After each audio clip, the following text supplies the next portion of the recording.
Today on Context, the future of retirement. I'll talk with the leading expert on the lifestyles of retiring baby boomers and find out how a wrong turn in the Dominican Republic changed one senior's life. I'm Lorna Duick, and you're watching Context, the show that looks at life beyond the headlines.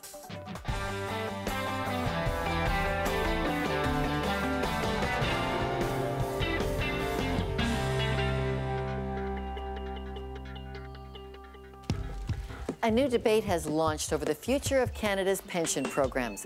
Prime Minister Stephen Harper has suggested raising the eligibility age from 65 to 67 for the Old Age Security Program.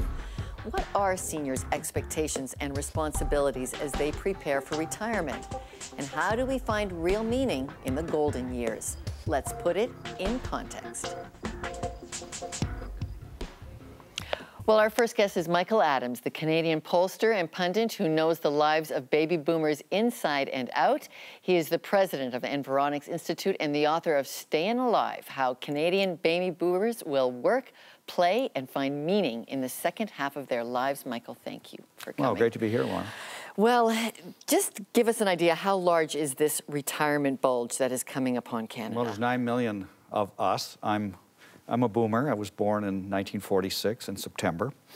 On the Feast of St. Michael, my mother had a direct connection to the big guy. Anyway, and so we started this 20-year boom after the war, and I guess people didn't have babies in the 30s. It was really difficult times. Then off to the war, come back, meet a beautiful woman, as my dad did, and marriage, and they started producing us. 9 million of us and they're now 65. They've now received a little letter in an envelope from the government saying you are receiving an old age security check. So when the Prime Minister starts to muse, maybe we'll change that to 67 into 65 instead of 65. What kind of sleeping giant has he nudged?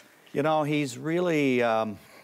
you know, there's averages and there's really the diversity within the group. And he's right. There are people who don't need the money. And in fact, some of us get that check and then are told a month or two later, by the way, it's all going to be taxed back. You don't need it.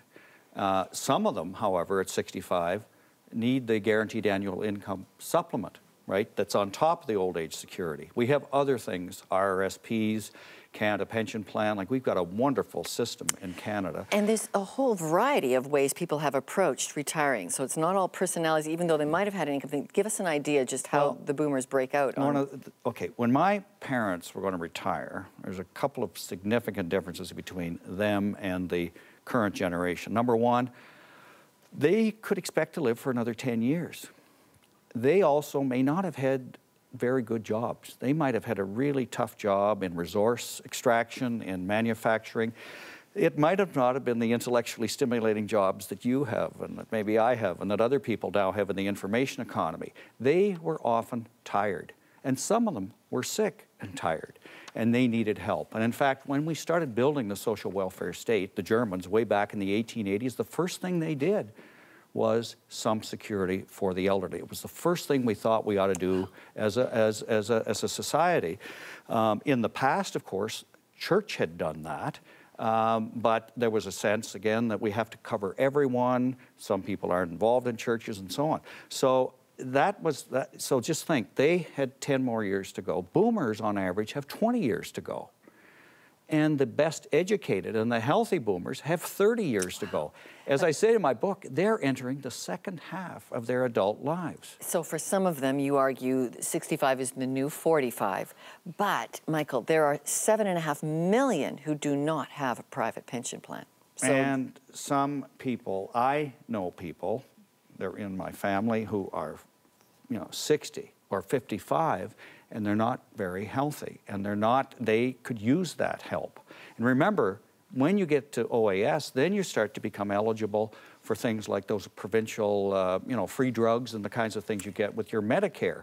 So a lot of things trip in. Now, not everybody needs it, but some people do. So what I would say is this: we should maybe be thinking of not raising the age, but maybe even lowering the age where people become eligible, because there are people who really need it. But Michael, we have the best rate of poverty care for seniors. We've got all of those low-income supplement triggers. Sure. We also have a senior population poverty rate of 5%. It's Yes. less than child poverty in Canada. Yes. So a lot of people are saying, come on, take care of yourselves. What would you say to that argument? Well, for some people they can, and autonomy, of course, is what it's all about. We all want to take care of ourselves. We don't want to be dependent. Dependency is not a good thing.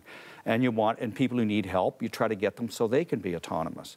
The wonderful thing about this social welfare system that we build in Canada is that it gives people a platform, right? It's not cradle to grave. It gives them a platform so that poor people have enough that they can be good parents, that they can get their kids into public education. We don't want to give so much that you have a life of dependency. That's no good for anybody, right? So we all have to feel like we're working for it and we are autonomous. And so the question is, what does the Canadian social welfare state look like? And how much is too much? The Americans have 20%, 25% of their elderly living in poverty. We're at 5%. That's terrific. I don't really want that rate to go up any. I think it should. In fact, we want poverty to be eliminated for everybody in our society. That should be the goal. Thank you, Michael. It's great to have you with us. Thank you, Lorna. Okay, but now it's time to find out what you think. Should the retirement age be raised from 65 to 67 for the Old Age Security Program? Send us your answers by phone or email, or leave us a video message on our website. I'd love to know what you think, so be part of the conversation. And our studio audience is going to take a live vote right now, and we'll have those results when we come back. Stay tuned for a look at seniors helping seniors, plus thoughts on vulnerability from Canadian humanitarian Jean Vanier. Great. That was excellent, Michael. What would you say about them raising the age of getting old age security then to 67? I don't think it'll pass. I think if anything, we should be European and we should lower it. It's kind of hard to say. I mean, I don't think I'd want to be forced to retire at 65. It's hard to work after 65 if you don't have enough savings and are not able to do savings. So what are they going to do? And I think it should be up to the person to decide when they want to retire. And if it gives them that option to work longer, and then I think that's great. Yeah, I'm trying to invest and take care of it on my own and not have to rely on that. We asked what you thought, and this is what you said. Live together for 1 to 2 years, and if you can put up with each other for that long, without any hesitation, then get married. Marriage is a union of two people who've got to work together, find out about each other. Biblical methods to solve their problems. You don't know your problems for the first few years. We get to share each other's problems.